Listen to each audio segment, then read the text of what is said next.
Hi.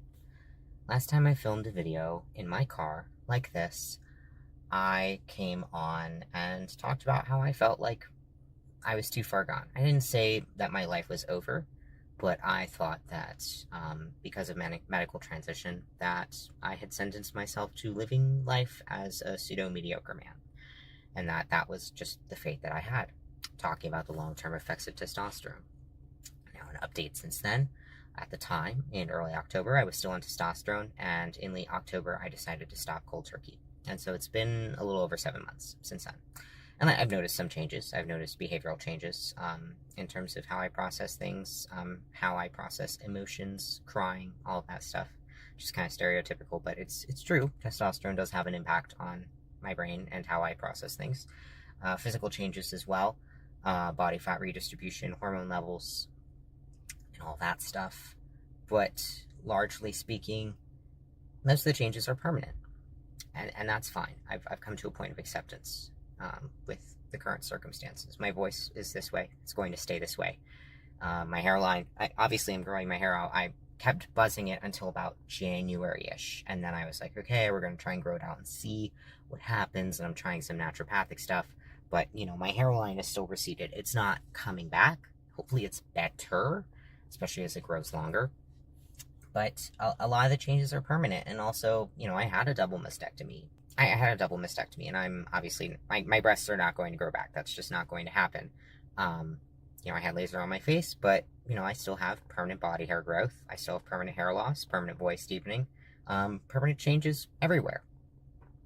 And I thought that it was a death sentence for me, and I didn't want to be here after I figured out what I did to myself and what the medical establishment allowed me to do. And I struggled for months. I really did.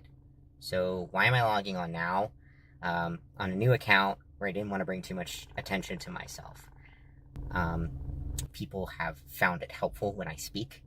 I don't know why. I guess they just like what I have to say, or maybe my perspective. But I think the biggest thing that I want to say is that based on where I was at previously versus where I'm at now, when I filmed that video, I thought there was no hope for me.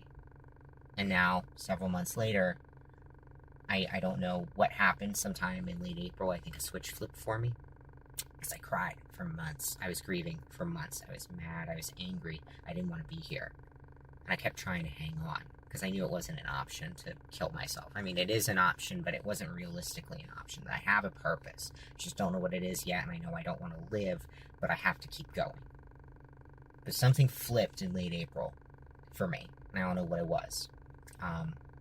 And now I do want to keep going, and I'm coping with the changes, and I'm coping with, being perceived ambiguously in society because I'm a conglomeration of secondary sex characteristics, some of which are natural and some of which are artificially induced.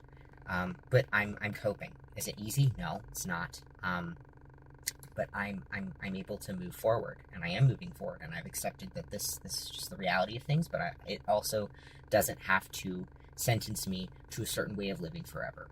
I can still do something great with my life, and I can still move on, and, I don't have to let these changes dictate how I live my life forever.